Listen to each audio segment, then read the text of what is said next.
Hello again, everyone! It has been 1 day since my last video, and 0 days since writing community nonsense. I had said my next video was going to be a writing advice one, but then came the Realms of Ruin debacle, and I just couldn't let this one rest. Oh. Hello, Buffy. This is probably going to be a bit less organized than my usual videos because while I have been following the situation closely as it develops, I'm sort of going to be giving my legal thoughts as they come up.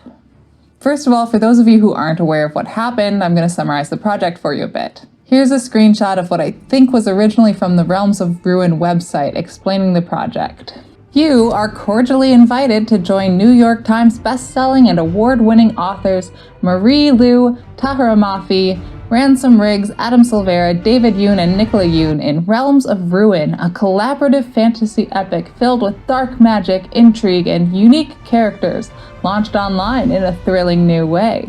Realm of Ruin will go live on November 8th, 2021, with a robust collection of original character NFTs, non-fungible tokens, a sweeping fantastical world, and 12 origin stories, all built on top of the Solana blockchain. Join us in expanding these stories by adding your own, purchasing the official character cards, and playing in these worlds. Your tales can be minted into NFTs whose value could rise as your readership does. As the world expands, the authors will be reading closely to decide which stories and characters are compelling enough to become canon.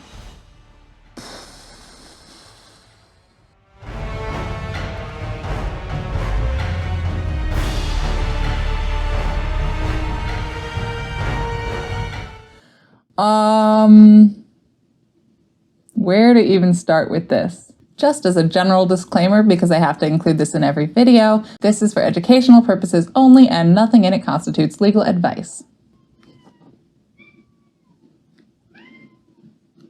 Okay, I have to let my other cat in.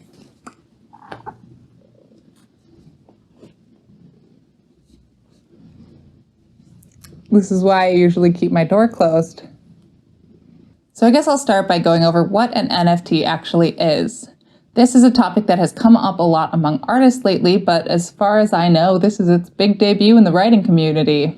And as far as debuts go, this one did not go over well. NFT stands for non-fungible token. What this means is that each NFT is unique and can't be replicated. An example of a fungible token would be a Bitcoin, where every single Bitcoin is basically identical and interchangeable.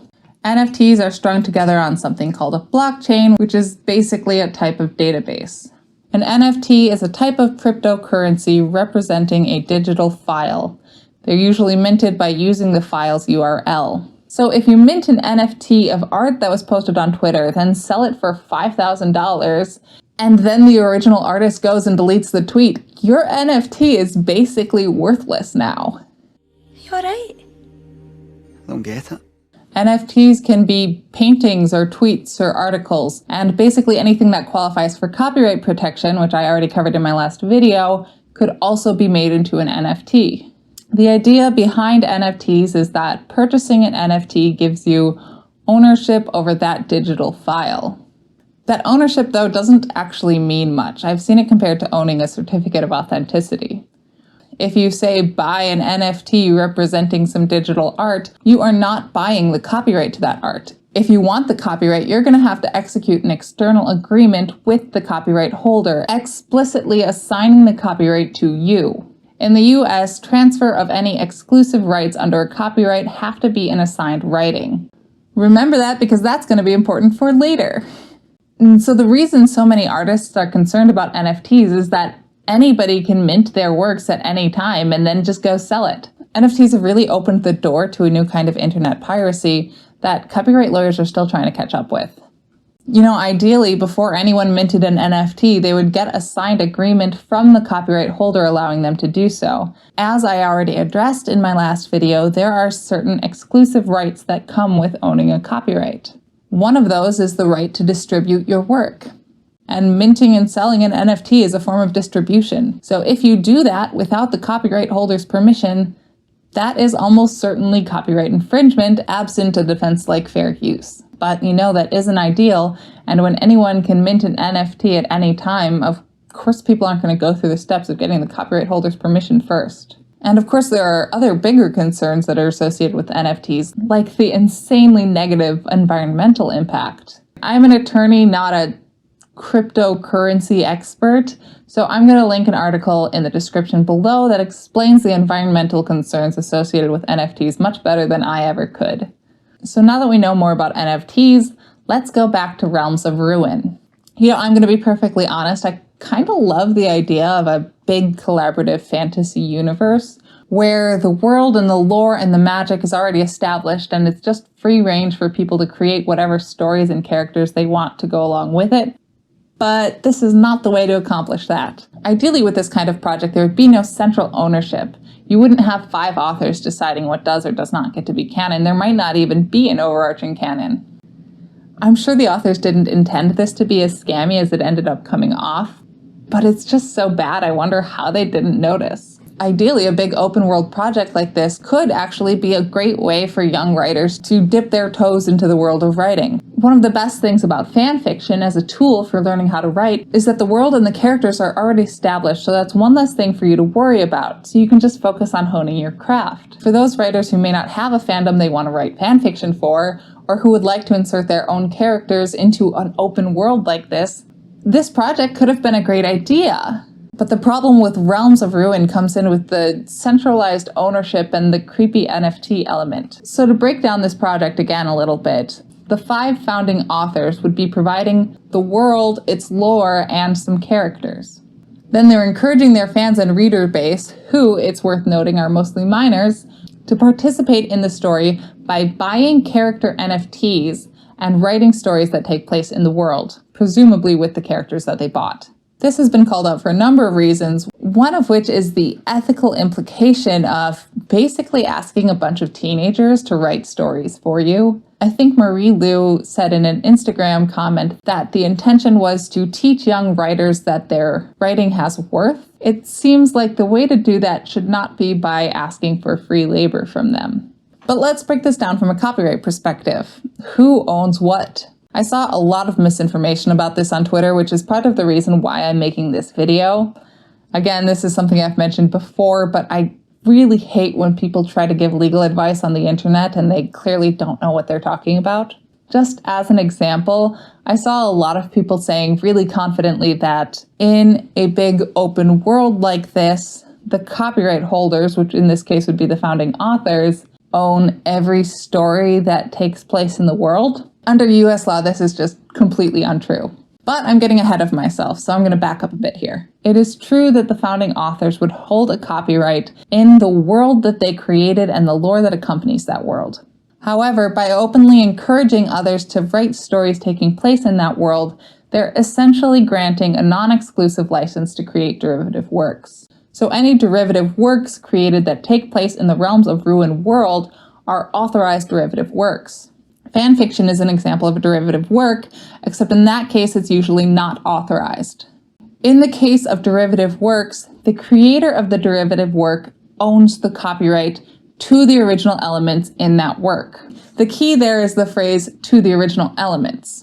If someone wrote a Fractured Magic fan fiction, they would own that fan fiction along with any elements introduced, such as a new plot line or an OC. But I still own the Fractured Magic characters and the world. And fan fiction is sort of a gray area still. Basically, with unauthorized derivative works, you do own your creative work, but if your derivative work is infringing on someone's copyright, and I'm not saying fan fiction is, that's still a gray area, then the copyright holder can still request that your work be taken down. Anyways, in this case, we don't have to get into the weeds there because the founding authors have clearly authorized derivative works. So what that means is any authors who participated and wrote a story for the world own that story. And this is where things get complicated. The founding authors indicated in their announcements about this project that the participating authors' stories could be minted into NFTs and could be made a part of the original canon. But now we know that they don't own the copyright to these stories, the authors do. And as we discussed earlier, in order to transfer any exclusive rights under a copyright, it has to be done in assigned writing. So they're expecting this widespread, massive community engagement with this project, and they seem to think that they automatically either own these authors' stories or that they can just mint them into NFTs no problem. But as we discussed earlier, a copyright grants the copyright owner an exclusive right to reproduce or distribute their work. And the transfer of any of these exclusive rights needs to be in assigned writing. That's why something like a conditional license or terms of service wouldn't work here. The founding authors can't say, by participating in this project, you hereby authorize us to mint NFTs of your stories, or something like that. If they want to reproduce or distribute any of these authors' work, it's going to need to be in assigned writing. And obviously this would be incredibly impractical on a large scale. Licensing agreements are a pain, and just the act of asking mostly minors to sign over their exclusive rights in their work is, extremely predatory, to say the least. I saw some people on Twitter saying maybe it's a work for hire situation, because under copyright law, if a work is created under a work for hire relationship, the employer might own that work, not the creator. But work for hire has specific requirements, not the least of which is that an employer-employee relationship be in place. And then you've got child labor law issues. So needless to say, I don't think this could be done under a work for hire model. I guess it's unclear who would be minting the story NFTs. The individual authors would have the right to mint their own stories, but it really sounded like the founding authors were going to be the ones minting them if they decided that those stories belonged in the canon, which is another thing that morally and ethically I personally have an issue with. I know that they technically own the world and its stories, but I don't like 5 people being able to decide what's canon and what's not canon. Anyways, there's one other legal issue wrapped up in this that I personally find really interesting, and that's the question of who owns the characters. In one of their announcement posts, the founding authors said that in order to fund the project, they would, at the start, be releasing 40-something character NFTs for purchase. The important question in here is how much is included with that character NFT? Is it just like a D&D style list of facts about the character? Or is it an entire backstory, a visual representation, characterization notes? The reason this is an important question is under copyright law, characters can only sometimes be copyrighted. There's a couple different tests and it gets kind of complicated, but basically if a character is more than just a stock character, or if they make up a large part of the story being told, then they are copyrightable. If they're just a stock character, they're not. So if the founding authors are selling these character cards that are basically just stock characters, they don't own the copyright. And then if they sell those characters and the individual participating authors flesh those characters out, then they are copyrightable. And I suppose the individual authors would own the copyright to those characters. That doesn't have a large overall bearing on the complications of the project. I just think it's an interesting little addition to what's already a messy situation. Anyways, those are the thoughts that I've been able to gather so far. The founding authors didn't release a lot of information about how this was expected to look technically before the backlash came and they essentially ended up scrapping the project. My overall thoughts are that I would warn clients far, far away from a project like this, and I just don't see any possible way that this could have worked out legally, let alone ethically. Hardcore! I'm right behind you, Andy! Come on! Yeah! Hardcore. Anyway, if you liked this video and found it interesting, like and subscribe below. She's gone now, but if you appreciated Buffy sitting behind me and being cute, let me know in the comments and I will pass any compliments on to her. You know, I say this at the end of every video, but I have a lot of interesting topics planned for you all. Subscribers to my Patreon will be able to help me choose future video topics, and I really appreciate any support you guys can give. I promise that my next video will be a writing advice video. Until next time.